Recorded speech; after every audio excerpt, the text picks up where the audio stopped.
Halo semua, balik lagi di channel Toraokun. Sebelum pembahasannya dimulai, silahkan klik tombol subscribe dan aktifkan lonceng notifikasinya supaya kalian gak ketinggalan info dan teori terbaru seputar One Piece.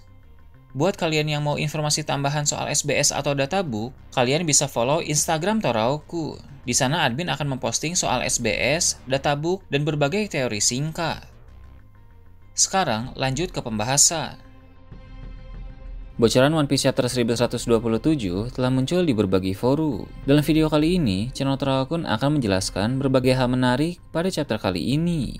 Chapter ini berjudul Petualangan di Kerajaan Misterius. Judul tersebut merujuk kepada sebagian kru bajak laut topi jerami yang menghilang secara mendadak dalam chapter yang lalu. Pada chapter terbaru ini, cerita memperlihatkan kelanjutan kisah dari Nami yang terbangun di tempat misterius. Nami berada di salah satu ruangan yang mirip dengan istana, tapi semua yang ada di sana tampak terbuat dari kepingan-kepingan Lego. Seperti yang kita tahu, Nami pun telah menggunakan pakaian yang berbeda. Dia memakai kostum ala Viking dan membawa sebilah pedang di punggungnya. Di ruangan misterius itu, Nami bingung di mana sebenarnya dia sekarang ini. Dia melihat sekeliling dan menyadari bahwa dirinya tengah berada di dalam istana besar yang sangat aneh. Istana aneh itu ternyata berlokasi di Pulau Elbaf. Jadi Nami dan kawan-kawan yang menghilang telah dibawa masuk ke dalam negeri para raksasa. Sementara mereka di sana, kru lainnya bersama dengan Dory dan Brogy sedang bingung mencari mereka di lautan, sebab Robin dan kawan-kawan masih belum tahu jika ternyata Nami, Luffy, Zoro, Sanji, Usopp, dan Chopper telah dibawa masuk ke Elbaf oleh sosok yang misterius.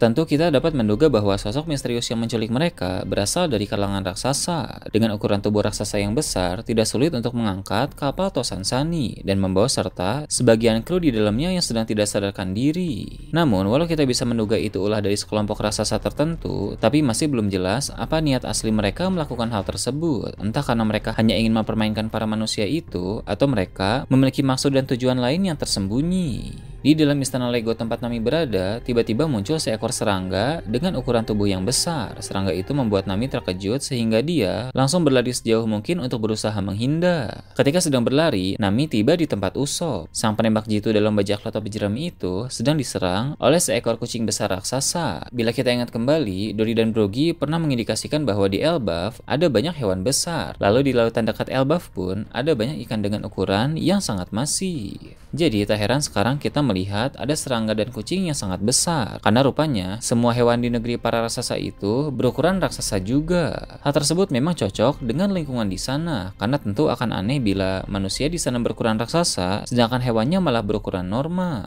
Ketika Usopp diserang oleh kucing besar itu, dia pun mencoba untuk balik melawan. Namun kucing tersebut melancarkan serangan yang kuat sehingga Usopp langsung terlempar. Kemudian kucing itu tiba-tiba berubah menjadi seekor singa raksasa. Dari spoiler yang ada, memang masih belum jelas mengapa kucing itu dapat berubah menjadi singa. Tapi ada 3 kemungkinan terkait hal ini. Pertama, kucing tersebut merupakan salah satu ras hewan unik yang hanya ada di Pulau Elbaf. Dia bisa berubah wujud menjadi singa pada saat yang diperlukan. Kedua, itu bukan kucing asli, melainkan seorang raksasa pengguna kekuatan buah iblis. Dengan buah iblis yang dia miliki, dia mendapatkan kemampuan untuk bisa menjelma menjadi hewan-hewan tertentu, seperti kucing, singa, dan hewan-hewan bertaring lainnya. Ketiga, kucing itu memang adalah hewan asli, tapi dia mengonsumsi buah iblis yang membuat dia bisa menjadi singa. Seperti yang kita tahu, hewan yang memakan buah iblis bukan hal yang baru, karena ada contoh seperti Chopper yang juga aslinya adalah hewan rusa, tapi memakan buah iblis. Tentu kemungkinan yang paling masuk akal adalah kucing itu merupakan kucing biasa khas Elbaf yang memakan buah iblis. Jika kucing biasa seperti itu saja bisa memakan buah iblis, berarti di Pulau Elbaf ini terdapat banyak sekali buah iblis. Elbaf memang digadang-gadang sebagai negeri yang sangat kaya. Banyak sekali sumber daya berharga di negeri para raksasa itu, bahkan kayu adam ada sangat banyak di sana. Kayu adam adalah bahan dasar banyak kapal-kapal hebat seperti Oro Jackson dan Tosansani. Kapal tersebut dibuat dari kayu adam yang legendaris. Pohon besar yang ada di Elbaf pun merupakan pohon adam, sumber dari kayu-kayu tersebut. Nah, selain kayu adam juga sumber daya lain yang membuat negeri Elbaf sangat kaya adalah buah iblis. Di sana banyak sekali terdapat buah iblis sehingga kucing liar pun pohon sampai bisa memakan buah iblis. Ketika kucing itu telah berubah menjadi singa raksasa, dia mencoba untuk menyerang Nami dan Usopp. Mereka berdua pun berada dalam bahaya karena serangan dari kucing aneh itu tidak bisa dianggap remeh. Untung saja Luffy, Zoro, dan Sanji muncul tepat waktu. Trio monster itu tak menunggu waktu lama untuk segera beraksi. Mereka bertiga segera menggunakan teknik kombinasi dan melancarkan serangan telak kepada kucing besar itu. Serangan dari trio monster tentu sangat kuat, sehingga hewan raksasa yang terkena serangan tersebut kini langsung tumbang.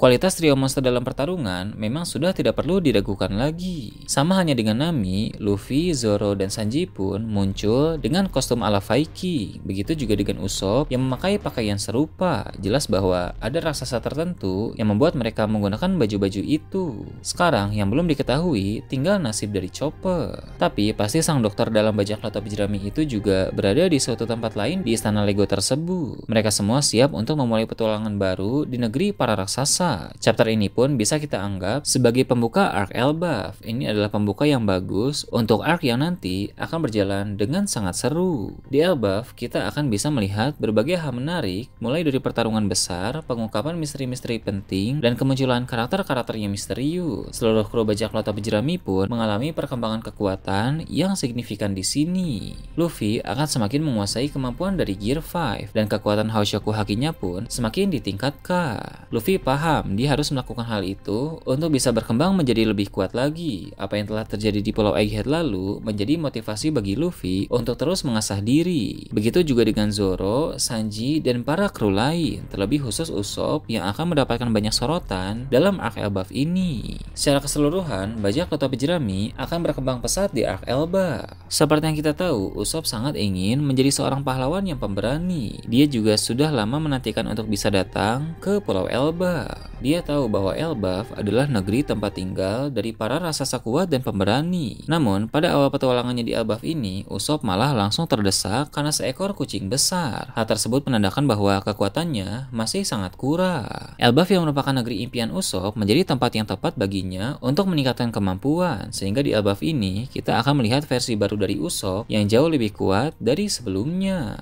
Dari awal petualangan Usopp bersama bajak laut topi jerami, ada banyak kebohongan yang telah Usopp ucapkan, dan beberapa di antaranya sudah terwujud. Nah, di Elbaf ini pun sama. Salah satu kebohongan Usopp juga akan terwujud lagi. Itu adalah kalimat Usopp yang berbunyi, "I'm a brave warrior of the sea," yang artinya adalah kesatria pemberani di lautan. Di Elbaf ini, Usopp akan benar-benar menjadi kesatria yang pemberani, tidak lagi takut ataupun melarikan diri. Bahkan metode latihan yang Usopp jalani melibatkan banyak sekali hewan buas raksasa yang ada di Elbaf. Metode latihan ini jauh lebih sulit dan berbahaya dibanding saat latihan selama time ski. Tak hanya latihan keras yang dijalani, bahkan Usopp pun akan mendapatkan senjata baru di pulau raksasa itu. Dengan kekuatan baru yang didapatkan, akan lebih bagus jika dibarengi dengan senjata yang baru juga. Dan senjata Elbaf ini tidak main-main karena merupakan salah satu senjata legendaris yang ada di pulau Elbaf.